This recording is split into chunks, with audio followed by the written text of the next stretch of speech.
الرحمن الرحیم اللہم صلی علی سیدنا و مولانا محمد مبارک وسلم۔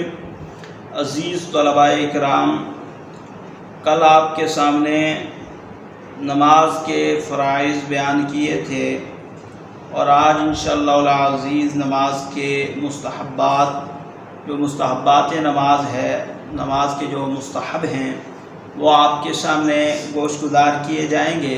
مستحب فقہائے کرام نے 5 بیان کیے ہیں۔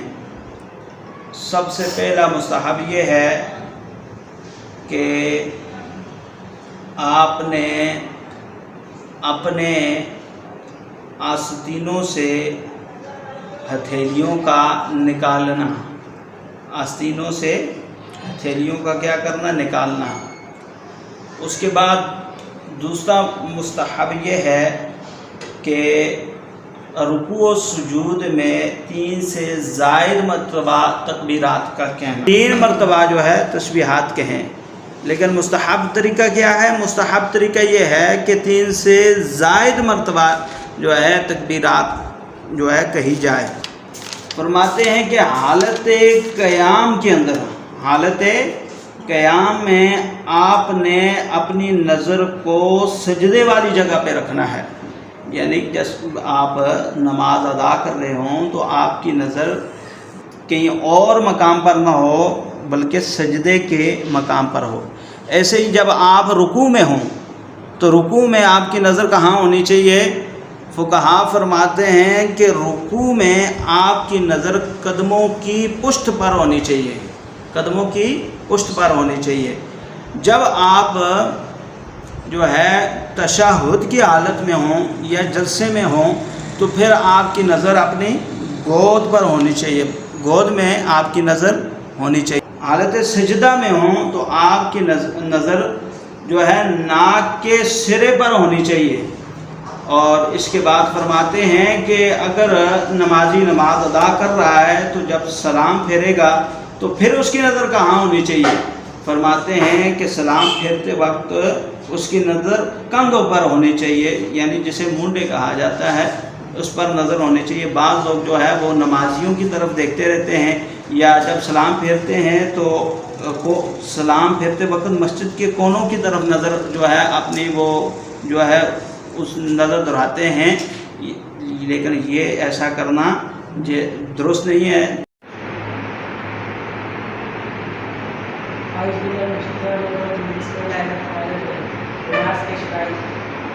جسم کا پاک ہونا، کپڑوں کا پاک ہونا، جگہ کا پاک ہونا، صدر عورت کا پاک ہونا، صدر عورت میں ہاتھ، منہ، چہرہ اور پاؤں میں لگانا چاہیے، جسے بتاؤ صدر مرد میں آپ سے لے کر ٹکنے تک اس کے بعد مرد کے لیے حکم ہے ناف سے لے کر گھٹنوں تک، اور عورت کے لیے حکم ہے چہرہ اور اس کے ہاتھ جو ہیں پاؤں، اس کے علاوہ پورا بدن جو ہے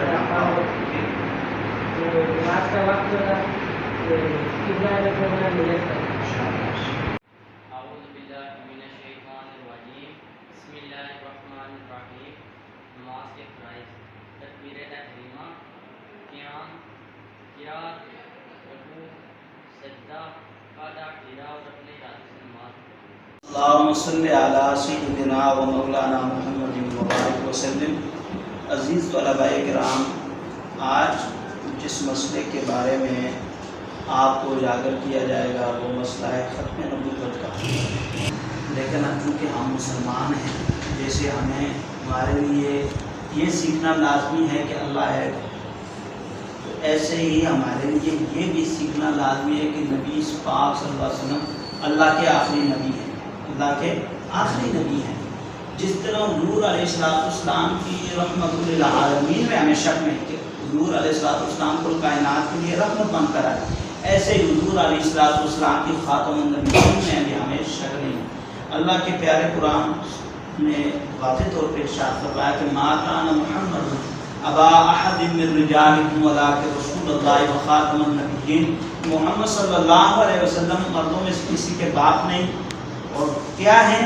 رسول ہیں۔ اور فرمایا صرف رسول بھی نہیں، و خاتم النبیین، وہ رسول ہیں جو خاتم النبیین ہیں، یعنی جن پر نبوت کا دروازہ بند ہو چکا ہے. خاتم النبیین علی نبی بعدی، میں اللہ کا آخری نبی ہوں، میرے بعد کوئی نبی نہیں ہے.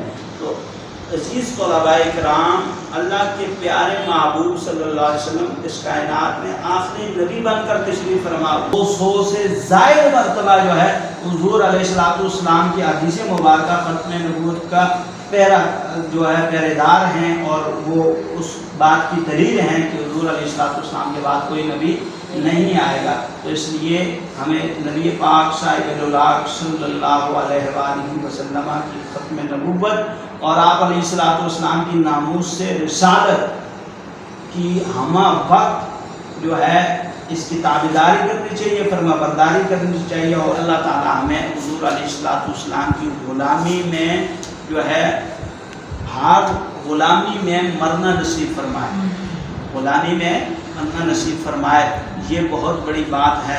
اللہ رب ذوالجلال رب کائنات ہمارا حضور علیہ السلام سے جو محبت کا رشتہ ہے اس میں مزید جو ہے اللہ رب ذوالجلال اس میں قوت عطا فرمائے. اس میں کیا عطا فرمائے؟ رحمہ اللہ فرماتے ہیں کہ محمد سے وفاتوں نے تو ہم تیرے ہیں، یہ جہاں چیز ہے کیا لوح و قلم تیرے ہیں.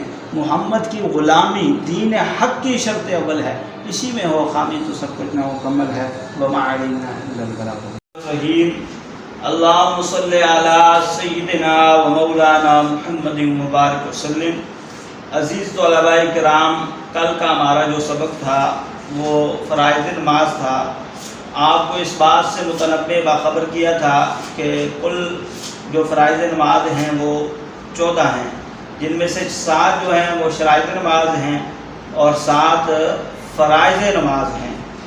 آج ہمارا جو ٹاپک ہے وہ ہے توبہ کے متعلق، کہ بندہ مومن سے اگر گناہ سرزد ہو جائے تو اسے اللہ رب ذوالجلال کی بارگاہ میں کیسے رجوع کرنا چاہیے، توبہ استغفار کیسے کرنی چاہیے.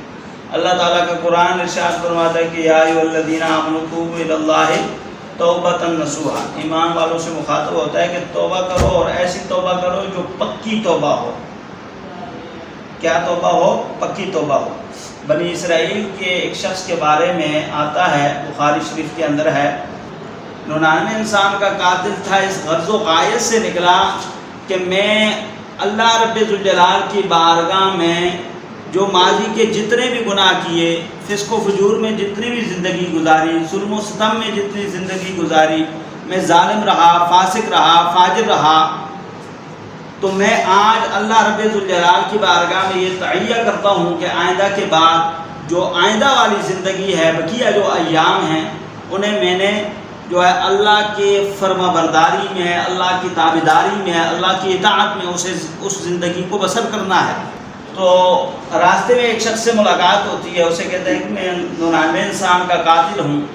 تو وہ شخص کہنے لگا کہ آپ 99 انسان کے قاتل ہو، لہذا کوئی شخص ایک انسان کا بھی قتل کرے اللہ اسے بھی نہیں معاف کرتا. چونکہ وہ شخص علم سے باخبر نہیں تھا، علم سے واقف نہیں تھا، اس نے اپنی نہ علمی کے مطابق کہا، تو اس شخص کو غصہ آیا، اس نے اسے بھی قتل کر ڈالا، پورے 100 انسان کا قتل کر دیا. تو عزیز طلباء کرام، جب وہ جاتے جاتے ایک اور اشخاص میں سے ایک شخص سے اس کی ملاقات ہوتی ہے، اس کا تعلق اہل علم سے ہوتا ہے، اسے کہتا ہے، اپنا جو ہے استغاثہ اس کی بارگاہ میں پیش کرتا ہے کہ میں 100 انسان کا قاتل ہوں، دنیا کے اندر رہتے ہوئے میں نے ظلم و ستم کیے، میں ظالم رہا، فاسق رہا، فاجر رہا، میں نے ہر ایک گناہ کیا ہے، ہر ایک گناہ جو ہے میری فطرت میں موجود ہے، لیکن اب میں اس ارادے سے نکلا ہوں کہ میں تمام گناہوں کی معافی اللہ کی بارگاہ میں طلب